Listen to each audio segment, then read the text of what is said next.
हम राहुल रसिया बानी सिंगर। आप ही सबसे प्यार पौली हम भरोसा बा। तहसील औराई, थाना ज्ञानपुर, पोस्ट सरही, जिला जनपद भदोही।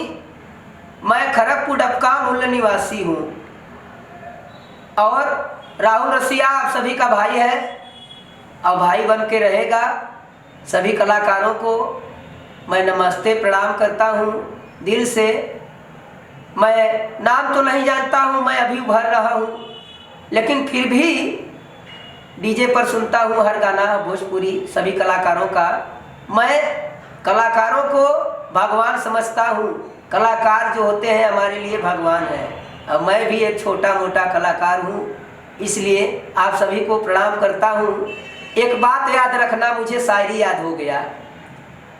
आप सभी कलाकारों को मैं सुना रहा हूँ, सभी कलाकार सुनिए। अगर कहीं टूटिया होगा तो क्षमा कीजिएगा, क्योंकि आप सभी का दुलारा भाई हूँ। कभी खुशी होता है, कभी गम होता है, कभी खुशी होता है, कभी गम होता है। कलाकारों का, सिंगरों का इज्जत वही करते हैं जिनके दिल के अंदर दम होता है। मैं राहुल रसिया जरूर हूँ, आप सभी का भाई हूँ। आइए आप सभी को कुछ सुनाना चाहता हूँ। अगर कहीं टूटियाँ होगी तो मुझे माफ़ करना अपना भाई समझकर, और ये वीडियो लाइक कमेंट करके बताना। और नंबर भी बोल दे रहा हूँ 73 88 63 97 97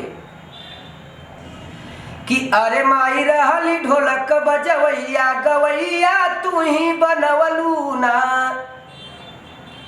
कि अरे माई रहली ढोलक बजवैया गवैया तू ही बनवलू ना।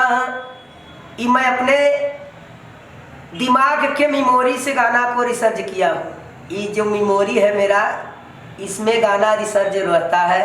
मैं माँ की ऐसी कृपा है, बाबा भोलेनाथ के आशीर्वाद से मुझे नयन मिल गया, मैं दुनिया देखने लगा।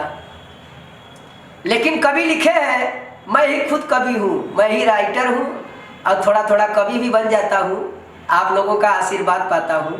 लेकिन आगे सुनिए क्या कि अरे माई रहली ढोलक बजवैया गवैया तू ही बनवलू ना। कलकत्ता के माँ काली मैया धन विंध्याचल वाली रास्ता देखवलू ना।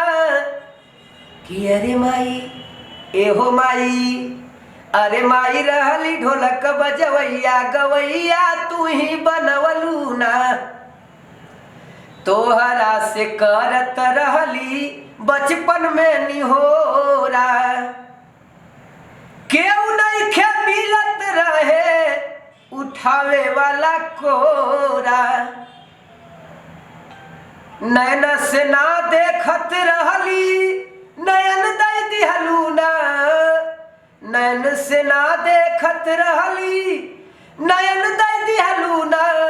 अरे माई रहली ढोलक बजवैया गवैया तू ही बनवलू ना। अरे माई रहली ढोलक बजवैया गवैया तू ही बनवलू ना। नइखे बुद्धि बाटे मैया, नइखे बाटे ज्ञान हो। मटिया की तनावा पे नइखे अभिमान हो।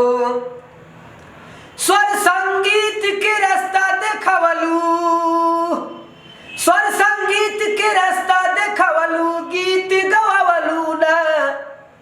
कि अरे माई रहली ढोलक बजवैया गवैया तू ही बनवलू ना। अरे माई रहली ढोलक बजवैया गवैया तू ही बनवलू ना। एहो माई बीड़ा वाली होई गईलू सवार हो। एहो माई बीड़ा वाली हो गईलू सवार हो। कैली निहोरा तोहसे कैलू बेड़ा पार हो। रमाकांत गुरु से हमरे, रमाकांत गुरु से हमरे भेंट करवलू ना। अरे माई रहली ढोलक बजवैया गवैया तू ही बनवलू ना। सुनील सवरिया के विद्या दई दिहलू। कलम चलावे सिखलन कलम चलवलू। नाम राहुल सिया बाए मोरी मैया, नाम राहुल सिया बाए मोरी मैया, रास्ता डोलवलू ना। अरे माई रहली ढोलक बजवैया, गवैया तू ही बनवलू ना। अरे माई रहली ढोलक बजवैया, गवैया तू ही बनवलू ना। जय हो।